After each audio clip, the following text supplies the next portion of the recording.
climate care isn't, it's not a national issue, it's not a political issue. It's an issue for people who love the Lord and want to follow him, because he gave us creation as a gift, and how we care for it and steward it is our response back to God. At Calvin University, we have aspirations, ambitions to reduce the carbon footprint of the institution in terms of its related to its energy use and its effect on the planet.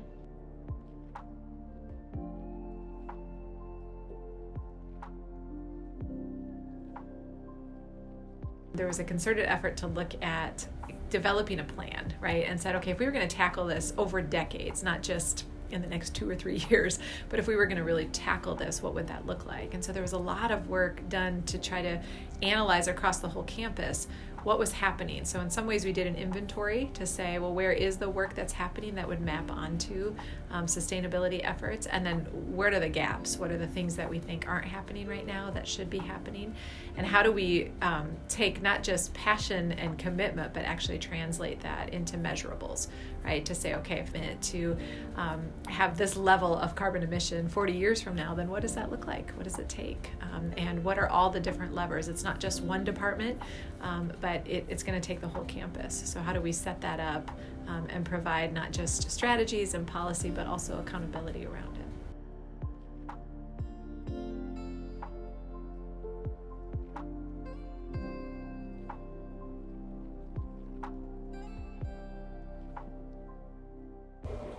Climate change, if we think about just the term climate, so it's referring to physical phenomena in the lower atmosphere, but over a span of 3 decades or more.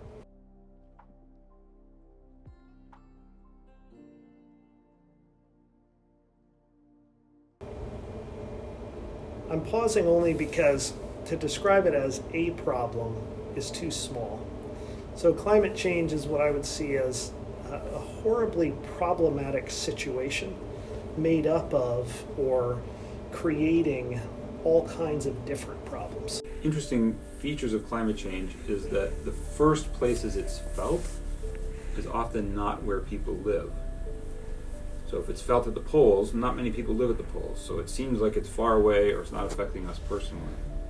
But what will happen is it will come and it will affect us. By the time it gets here and really affects each of us personally, it might be too late. It truly is something that is globally affecting us. And I think in global north nations, we don't feel the effects of it as much, but we also are the main source of a lot of this pollution and issues. For the first time in Earth's history, humans are the ones who are really the significant drivers in making it warmer. So climate change is just describing the reality that our climate isn't static, and that over the spans of decades, centuries, and millennia, those trends do shift. When we look at the bigger picture about like the number of a certain kind of events or a certain intensity of events that happen every year, and we look over a bigger space and bigger time, then we can actually start to answer that question and say, is it normal? Has it ever happened before that we had this many hurricanes of this strength in one season, or that we had this many wildfires of this strength in this season? And I think there's more and more scientific research papers coming out that are arguing, no, this is definitely a change, that there's an increase in all of these kinds of things, the storms and the wildfires and the other kinds of disasters. And so while we can't say for an individual one that it was caused by climate change, the fact that they're happening more and more frequently is definitely a change, and it seems that that's the most likely cause. You know, from a scientific point of view, they're almost like enough evidence in and of themselves, but they haven't really been enough to create the change that we need to see. And at this point, like within the last decade, we're seeing these things at a faster rate, and we're seeing more distressing things like hurricanes or like the wildfires in Western US this last year.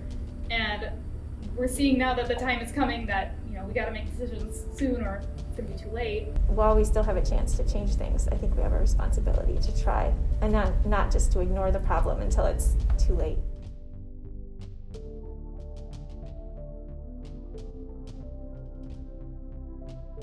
Yeah, how often do I see it come up in a conversation?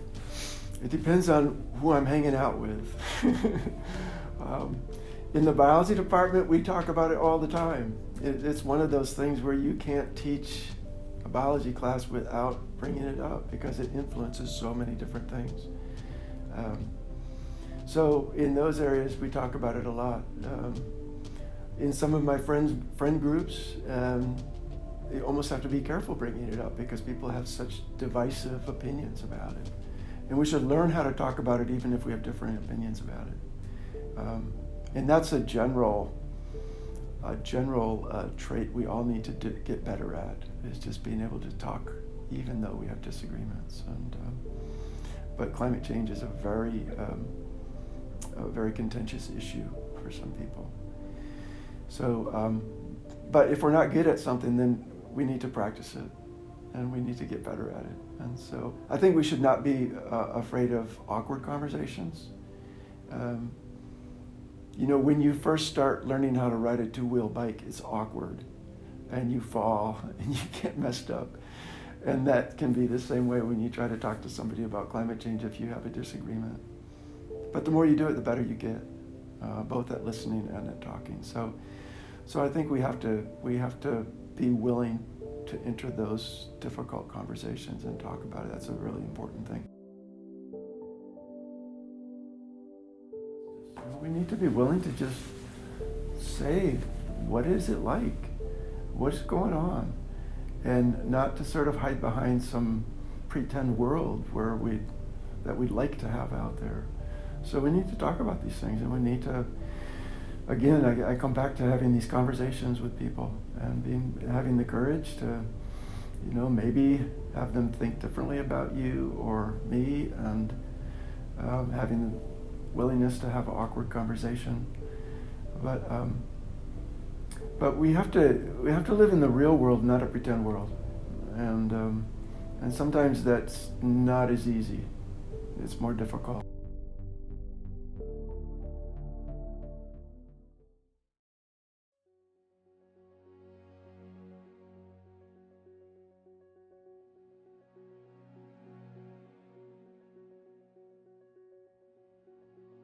There's a huge portfolio of things that Calvin does to combat climate change. One of the things, as I mentioned at the very beginning, is monitoring our data, gathering the information. That's step one. Understanding what is our global climate footprint. How many metric tons of CO2 equivalents does our campus emit per person? I think it's both a matter of planning, but it's also a matter of recognizing that it takes a lot, and it's a whole systems approach. It's not just a project, but it really is reconceptualizing the way we think about sustainability as it intersects with work and policy and physical spaces and education, all those things. So as a campus, I think it's really interesting for us to be able to connect ideas to action. And in fact, that's part of our mission, right? That we don't want students to just think deeply. We want them to act justly. We want them to live wholeheartedly. I think all of that intersects with this idea of campus climate and creation care and stewardship. One of the things that I love about Kilowatt is that it provides this sense of competition, right? Your dorm is against the other dorms.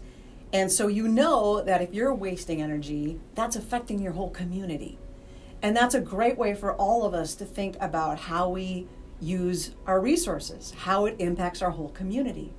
So when President Leroy signs the climate document, our data is compared with other schools' data. And that lends itself to well, how are we doing? Are we kind of winning at this? Are we getting better at this? And those ways to measure it, even a sense of competition, helps us to say, well, this matters for my community. Whether that's my dorm or my university, my city, state, world, right? So I think, having data that we can all see means a big deal, because what you measure matters.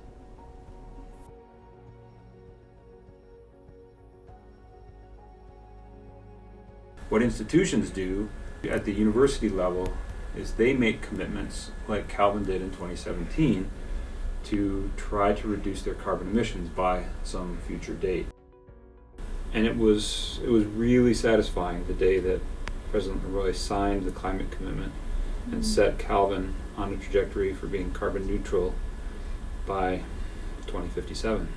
In addition to signing this commitment, it's been important for us to look ahead as we replace energy systems to make sure that those energy systems are going to use less carbon-based energy and transition to other sources. We have to also always balance that. We have a trade-off that is significant as it relates to cost, but costs of alternative energy sources are coming down. And so we're starting to think about, as we retire old energy plants and bring new systems online, how do we make sure that those systems have a smaller carbon footprint going forward.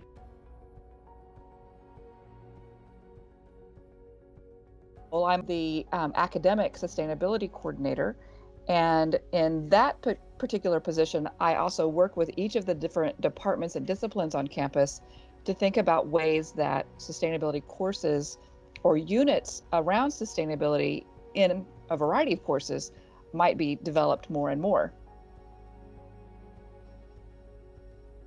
Calvin right now is adding to our core a sustainability tag so that every student will have to take at least one course while they're here at Calvin that has a sustainability tag. So that could be a course in any field. And I think that's really exciting that we're thinking about it as a cross-disciplinary project.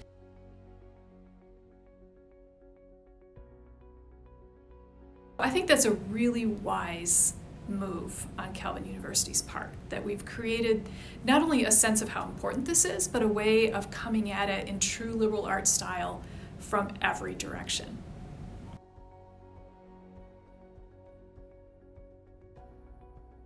Some of the efforts that Calvin makes here to combat climate change within the dining halls, number one with Kilowatt, it's education.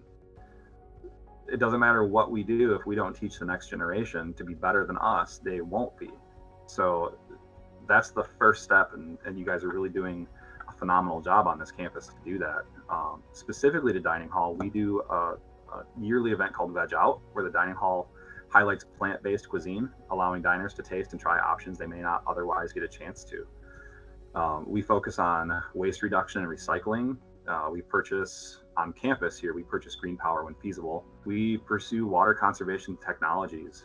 We have a dish machine that was replaced a number of years ago that allows us not to continuously run it, but to stack dishes. And then when we have a load that's sizable, we run it through, we shut the machine down, and that way water's not constantly cycling down the drain. I think it's really made a huge impact.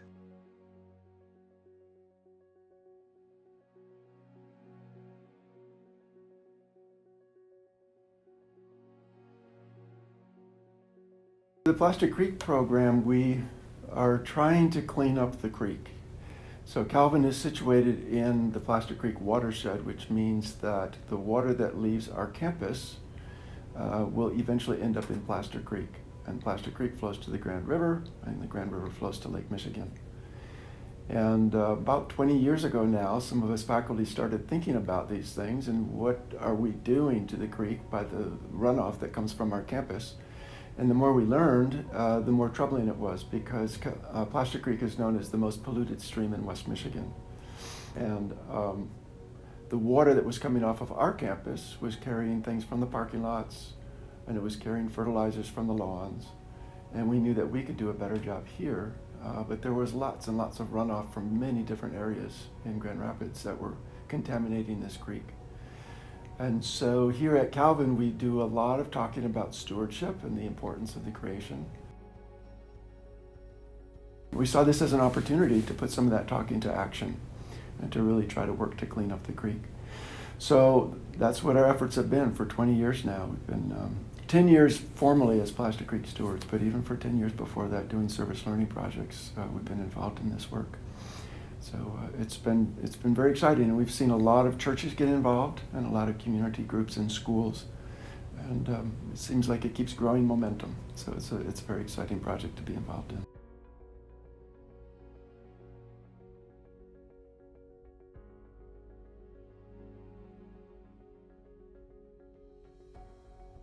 We're paying more attention to where we use energy on our campus. So we're installing metering systems around campus right now so that we can understand where our energy is being used, so we can hone in and focus a little bit more on that data and adjust accordingly.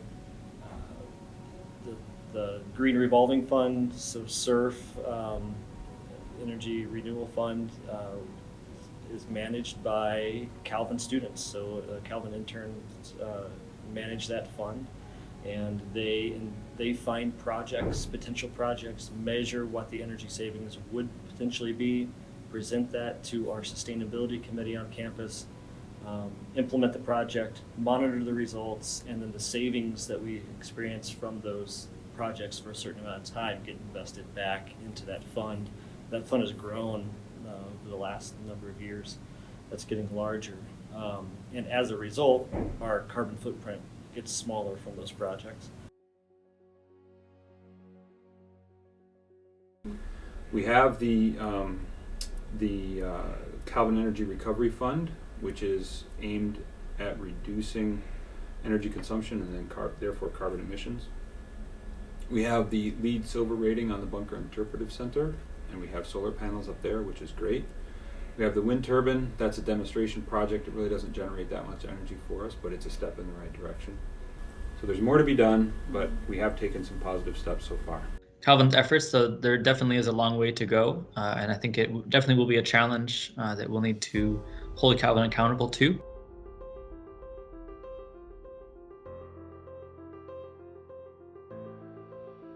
We need to be welcoming towards those people who want to make small changes, because like big changes happen by a lot of people making small changes, not a select few like radically making, a lot of incredible changes to their lives. I mean, if you can't eat vegetarian every meal, that's fine. Maybe eat vegetarian one meal a week. You can't expect yourself to be perfect at, a zero waste lifestyle. I know it's kind of like lauded as peak sustainability as the zero waste lifestyle, but the truth is it's super unattainable for a lot of people. It's okay to do what you can. If you are ever someone that is like, no, like I don't know enough, or, I've never been involved before, or I don't live a zero waste lifestyle, or I don't eat vegetarian, that is okay. Let me tell you, everyone will be super excited to have you join whatever effort, and you can learn along the way. I did work for the Student Sustainability Council, and that is an effort to bring together all of the different sustainability efforts on campus, to bring them all together to one table so they can form one cohesive sustainability effort at Calvin. And this was something that was kind of the idea or brainchild of Professor Haney in the economics department. Since she's been a part of STARS and SciMap, she was aware of all of these different efforts, but also aware that none of them were really talking to each other or really connecting or working together. And so that was how the Student Sustainability Council was founded again. And so I served as the president of that from its founding until now, and I've passed it on to very, very able hands. So Calvin has a lot of different organizations that help to combat climate change on campus. Many of these are student run or are made up mostly of students, which is really cool to see. So a few of them are like the program that I worked on last year, SciMap, helping us create that benchmark for what our carbon and nitrogen outputs are. That's really important because we can't progress and get better if we don't know where we're starting with. Another organization is Plaster Stewards. What I think is really neat about this particular organization is they're working in our local community to restore watershed. So we're not just talking about sustainability on campus, we're talking about sustainability for our community. And students are involved in that every summer. I had a roommate involved. Third organization is the Calvin Energy Recovery Fund, or SERF. They are super neat. So another organization that's student run and motivated. They are a green revolving fund. So they put money into making things more efficient, more energy efficient, and then they take the money that we save and they reinvest it in sustainability efforts. Not all sustainability solutions are going to save you money. I'm not going to make that claim, but energy efficiency is a really great way to save money, and then you can take that money you save and reinvest it. We've been doing Kilowatt, I think, for 12 or 13 years now, and each year we try to do lifestyle challenges. So we ask people in the dorms to commit to doing certain things for the entire month. So people will commit to not eating meat, they will commit to taking shorter showers, they'll commit to driving less or taking the bus. And so that's, I feel like, always a big thing, because it gets their toes wet, you know, so to speak, into the world of like sustainable living. But we also have events like documentary showings, some workshops to learn how to mend your own clothing, things like that, which give people like practical knowledge and skills related to sustainability. The clothing swap at Kilowatt was always like one of my favorite things. I still have like clothes that I've gotten at that clothing swap. This is kind of an informal thing, but people would just leave their clothes in the coffee kitchen, and I feel like that's a good sustainable way to find new clothes if you don't want to like drive to a thrift shop or, you know, a fast fashion store. I'm trying to buy just fewer things, like if I can borrow it or share it with somebody, or trying to make my own things and to mend my own things, or to drive less, things like that. People are starting to realize that thrift stores can be a great resource to get Tupperware and canning jars. Like you can bring your own like jar, like your own container, and fill it with like peanut butter, or honey or oil or vinegar. At Fresh Time, you like weigh your jar before, and then you write the PLU of the bulk item, the bulk food item that you're buying, and then you weigh it afterwards, and that's like how you pay for it. I know you can obviously do your laundry with like, let's say, cold water, and try to avoid using hot water a lot more. So I've adopted just some minor habits that changed my lifestyle, like having reusable grocery bags, using bar soap instead of liquid soap, which always leaves behind plastic containers, some like toothpaste tablets, so you're not using the plastic toothpaste squeeze containers, and mouthwash tablets, so you're not going through mouthwash bottles. I started buying sustainable products, and my Instagram feed and Instagram targeted ads are like, aha, you're sustainable, and then they started sending me all of the sustainable products. I guess I was like marketed to, like green marketing, like companies sell you like, oh, here, buy this cup because it's a reusable cup that you can bring to a coffee shop, and like you probably don't need that cup because any cup that you have at home will do if you want to, you know, bring your own mug to the coffee shop. But I have made a few purchases like that of things that they just kind of market to you because they'll make you think that it's more sustainable even though you don't really need it. But you know, it's a process. And something also that I've been trying to do is support more environmentally friendly businesses with my money, which is a little bit harder to do sometimes because that can be a little bit inconvenient. There are regulations that provide certifications to businesses who are making efforts to be environmentally friendly.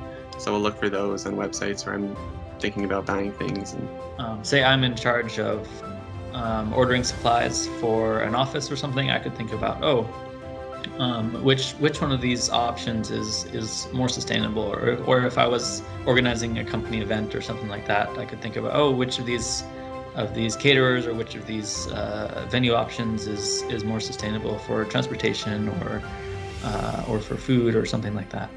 In the summer when I can, I do choose not to drive my car and instead take my bike whenever possible. And then in the future, I hope to move to a big city, and I don't want to take my car everywhere. I don't want to rely on my car. I want to rely on public transportation more.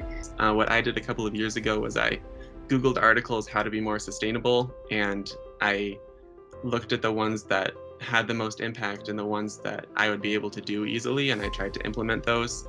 So I think the biggest one that individuals can make that makes the largest impact is eating less red meat. So I've been trying to do that. I took Bio 123 my freshman year, and that class was so eye-opening. It was really eye-opening because I just learned about like the whole meat industry and the economics of that, and like farmer subsidies and our agriculture system, and just all about like food. It was called living systems, but it was like a lot of the food system. Because students have great ideas. Like they're in their classes and they're learning all these things. You're in an engineering class, you're learning about thermodynamics. You could have like a spark of an idea of like, oh, I can see how we can implement this in a good way at Calvin. I think before coming to Calvin, I didn't really think about sustainability.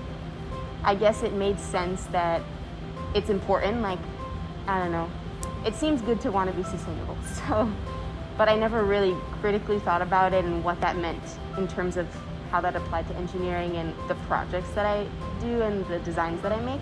My team is a chemical engineering team of 4 chemical engineers, and we are designing an alternative to polyvinyl chloride blood bags. That alternative design that we have is that we're now making ethylene vinyl acetate blood bags. In terms of sustainability, in its afterlife, polyvinyl chloride is incinerated. This is because it is more of a hazardous waste.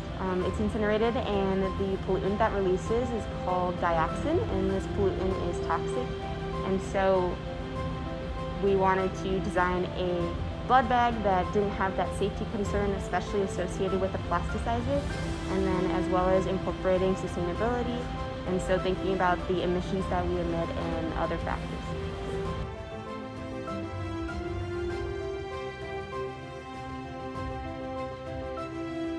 Most of our human impulses to change come out of compassion and empathy.